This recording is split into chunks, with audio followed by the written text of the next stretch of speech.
Okay, chapter 10 is a chapter just about Paul D. In TV series, we call these bottle episodes. It's where we have a whole segment that leaves behind the flow of the main plot and just focuses on a single character and that character's circumstances. And so this is kind of a bottle chapter about Paul D. after the failed escape attempt. Remember, we saw Paul D. in the barn with the bit and the collar. And so in this chapter, we're told that he is then sold to a slave trader named Brandywine, who he tries to kill.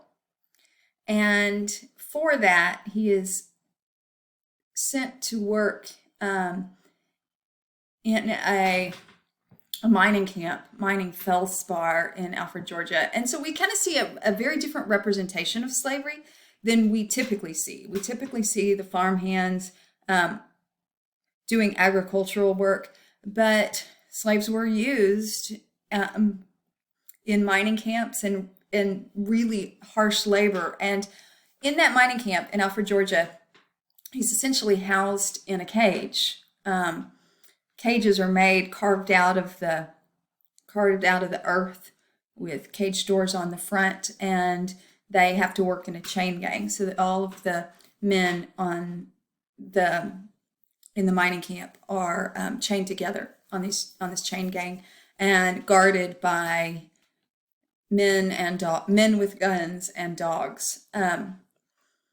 And this, for Paul D., when he's talked about that tobacco tin that with the lid rested shut that has become his heart, this is at the heart of those horrible memories. And he tells us that that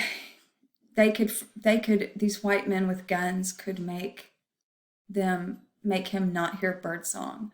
I mean, they stole life.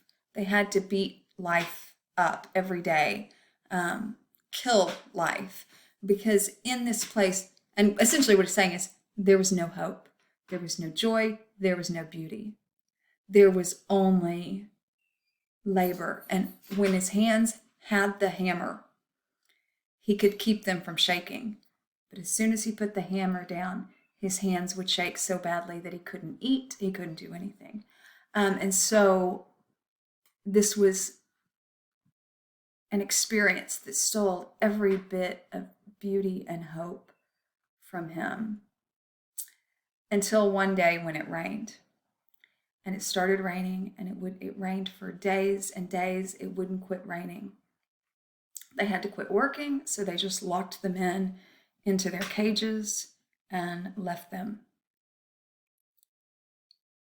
And then the cages started to collapse from all the rain. The earth, they were hollowed into the earth. The earth started to collapse. So the men decided together, communicating through the tug of the chain, to dive through the mud under the gate doors and make their escape. And they have to guide each other, because if one is lost, all is lost.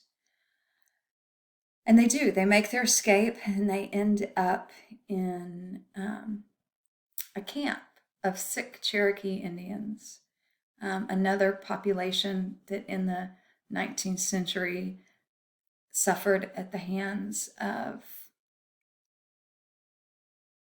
their white oppressors, for lack of a better way to say it.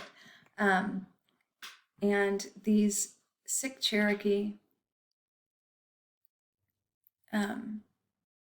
offered them aid.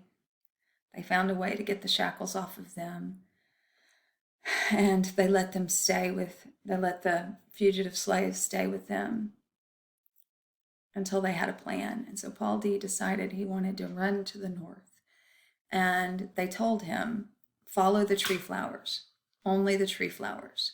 So he did. He followed the flowers. And as spring budded later and later north, he kept following the tree flowers until he made it to the north, where he was taken in Delaware by a weaver woman. And this gives us a sense of Paul D.'s background He later was recaptured, taken back into slavery. But this gives us a sense of Pauli's background. It also gives us another glimpse, another incarnation of slavery. One of the things that Morrison is trying to do here is to talk about how there is no like singular experience of slavery.